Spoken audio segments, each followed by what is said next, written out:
그냥 해드릴게요. 감자에 대한 감자 심잖아. 시골 가면요. 감자 그냥 떠오르고 있거든요. 감자, 감자. 고냉지라서일까? 아니면 유교차가 커서입니다. 프라인 감자는 강원도 삼강 온순나라에 여름이면 때아닌 눈꽃들이 감자밭을 잡니다. 때로는 더 큰 알곡을 위해 꽃잎도 따줘야 되는 고통도 즐거운 시간. 참담한 연극을 받아들였습니다. 어머니는 자신의 등이 휘어지고 손톱에 피가 떨어지는 것조차 알기 채 식을 줄 모르는 자식 사랑으로 혼과 혼을 불어넣은 사이 하지 감자는 여물어 갑니다. 어렵고 귀한 몸으로 태어나는 감자. 삶아 먹을 땐 분이 넘쳐 입가에 미소를 넘치는 게 바라며 쫄깃쫄깃하고 부드러운 감자전 미식가들로부터 벌 것이 없는 미식가들부터 한 대 받는 벌 것이 없는 귀한 존재. 늘 집에서 받아먹기 한 탓인지 땀방울 흘고는 무더운 대가는 있고 수수방가는 사이 감자 속은 텅 비어 쪼글쪼글한 감자들이 나뒹굴고 있다. 이상입니다. 네.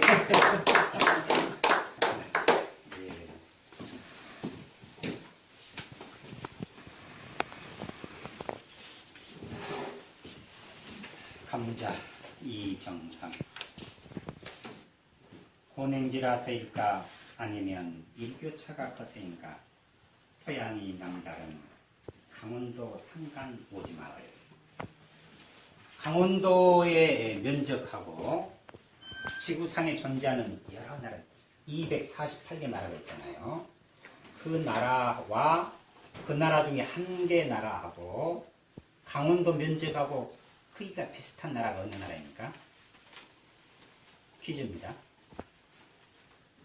강원도 크기하고 면적하고 전 세계 248개 나라 중에서 강원도 면적과 아주 유사한 면적의 크기를 가진 나라 어느 나라입니까? 그럼 제일 작은 나라. 이스라엘. 그렇죠. 참. 이스라엘 박수 한번 보냅시다. 박수. 오, 예. 이스라엘 면적이 진짜 강원도 면적밖에 안 됩니다. 그렇게 작은 나라에서 전 세계적인 금융을 좌지우지하고 우수한 고급 두뇌들이 움직이고 과학자들. 이스라엘이라는 나라가 특허에 대한 로얄티를 아주 많이 받는 나라입니다. 우수한 두뇌들로 인해서 노벨상 유태인들을 엄청나게 받습니다.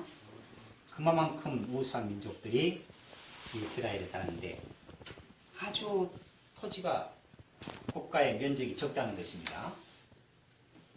우리나라 강원도하고 유사합니다. 거기가 쉽게 말해서 흙보다 자갈이 더 많아요.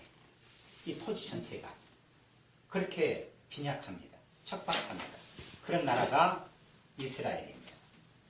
그런데 그 이스라엘에서 얼마나 많은 인재들이 나옵니까? 안 나옵니다.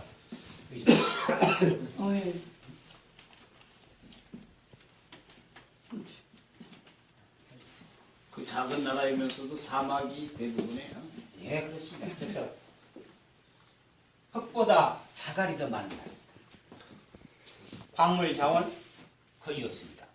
중동의 대부분의 국가들이 석유가 나옵니다. 그런데 유독 이스라엘만 안 나옵니다. 그런 나라가 세계를 자주지하고 있다는 것입니다. 그런데 사실 우리나라도 그렇습니다. 우리나라도 뭐 광물 자원이 풍부합니까? 그렇지 않습니다. 북한 쪽에는 이제 우라늄, 핵 원료잖아요. 이것은 전 세계 우라늄 원료의 4배가 더 많습니다. 북한 땅이. 그렇게 광물 자원이 많습니다. 만약 우리나라가 통일된다면은 이 핵 원료에 대한 수출이라든가 이것의 개발로 인해 가지고 부가적인 이득을 올릴 수 있는 것이 석유의 몇 배입니다. 그만큼 자원이 북한 땅에 또 많이 있습니다. 여러 광물질들이 많습니다. 왜 이게 또 안 나옵니까? 자꾸 눌러줘야 돼요. 이게. 누르도 안 되네. 아니 이렇게 찍어줘야 화면이 들어가 버리니까 그러지. 응, 자꾸 찍어줘야지. 여름이면 때 아닌 눈꽃들이 감자밭을 덮는다. 때로는 더 큰 알곡을 위해 꽃잎도 따져야 되는 고통도 즐거움의 시간, 참담함을 묵묵히 받아들이는 순정파. 여름꽃으로 아름다운 꽃들이 많습니다만은 이 감자꽃이 굉장히 아름답습니다. 순수하면서도 깨끗하고 무더운 여름을 또 견뎌내는데 우리 사람들은 햇빛이 쨍쨍거리면 사실은 그늘을 찾습니다. 그런데 이 감자는 햇빛과 맞서 싸웁니다. 그리고 그 열매를 땅 속에 품습니다. 이것은 포용력을 나타내는 것입니다. 어머니는 자신의 등이 휘어지고 손톱에 피가 떨어지는 것조차 잊은 채 식을 줄 모르는 자식 사랑으로 혼과 혼을 벌어놓은 사이 하지 감자는 영으로 간다. 우리 윤정단 회장님의 5월이 오면에서 이제 모성에 대한 시어가 나왔잖아요. 우리 철현 시인님, 우리 어머니에 대한 모성에 대한 내용이 나왔습니다. 시어와 시어끼리 통했습니다. 서로. 어렵고 귀한 몸으로 태어난 감자, 삶아 먹을 땐 분이 넘쳐 입가에 미소를 넘치게 하는가 하면 쫄깃쫄깃하고 부드러운 감자전은 미식가들로 환대받는 버리고없는 귀한 존재다. 이러한 존재들이 어머님의 등이 휘는 수고로움이 있어서 이러한 환희를 맛본다 라는 대조적으로 아주 표현을 잘했습니다. 우리 어머니의 등을 굽어진 호미로 표현하는 그런 또 시도 있잖아요. 그만큼 허리가 굽어지도록 우리의 먹거리를 위해서 희생을 하시는 어머님에 대한 표현이 아주 멋지게 나왔습니다. 늘 집에서 받아먹기만 한 탓인지 땀방울을 읽어낸 노동을 잊고 수소방관 사이 감자 속은 텅 비어 쪼글쪼글한 감자들이 나뒹굴고 있다.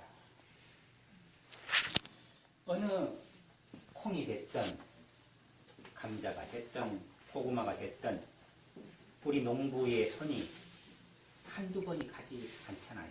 수십 번, 수백 번 손이 가서 그 손들로 인해서 어우러져서 결과값을 얻는 것이 사실 우리의 먹거리입니다. 먹거리 안에는 모성도 들어있고 보성도 들어있고 어머님의 사랑, 아버님의 사랑들이 많이 들어있다는 것입니다. 그래서 그 생명체들을 먹고 우리들이 다시 에너지를 얻고 생명을 얻는다라는 아주 귀한 명시가 나왔습니다. 박수 한번 보냅시다.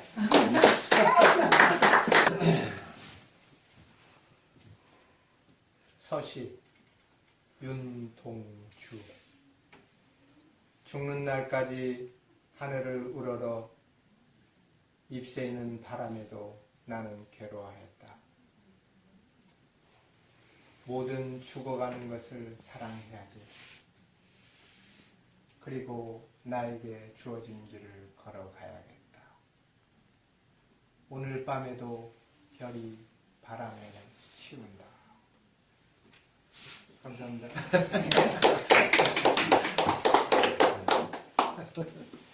요즘 시인들에 대한 영화들이 동주. 나옵니다. 동주 영화도 한 번씩 보시고 에드가 앨런 포우 유명한 세계적인 시인이잖아요. 그 시인에 대한 연극도 포스터가 나와 있더라고요.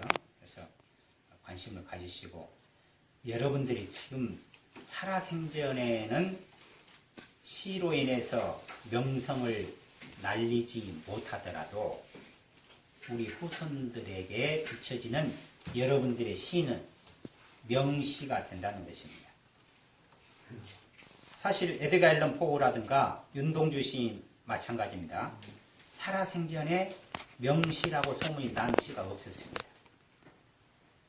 하늘나라로 간 후에 후손들이 발굴을 해가지고 또 동료 시인들이 발굴을 해가지고 이 시가 유명해졌지 살아생전에 자기 시에 대한 만족감을 사실은 못 느꼈다는 것입니다.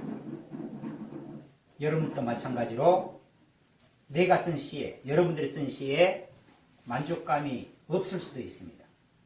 그러나 여러분들의 시 한 편으로 인해서 반드시 살아나는 생명을 얻는 회생을 하는 독자 한 명이 반드시 있다는 것입니다.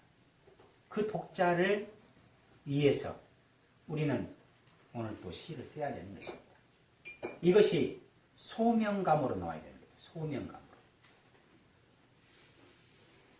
사명감으로 오면은 일로 느껴집니다. 쉽게 말해서 쓰기 싫어질 때도 있다는 거죠. 그런데 소명감으로 시를 쓴다? 이것은 생명과도 연결되는 것입니다. 그 생명이 내 생명이 아니라 독자의 생명이다라는 것입니다. 그래서 소명감을 가지고 시를 쓰시라라는 그런 말씀입니다. 이 소명을 한자말을 보면은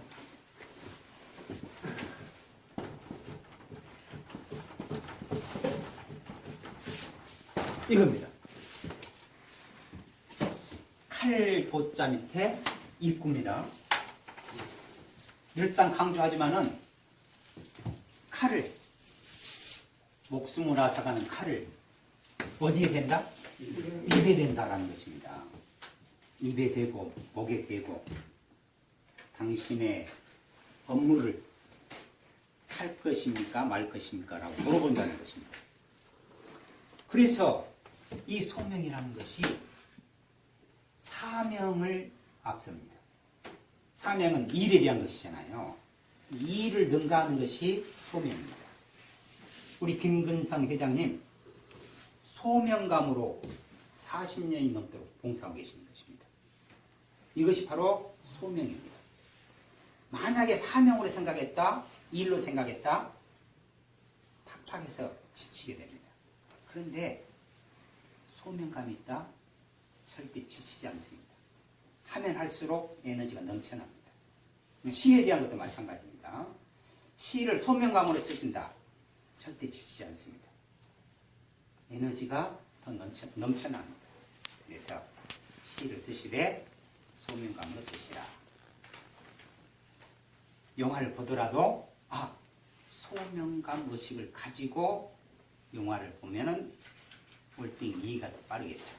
그래서 윤동주 시인에 대한 시를 낭송을 해주셨는데 박수 한번 보냅시다.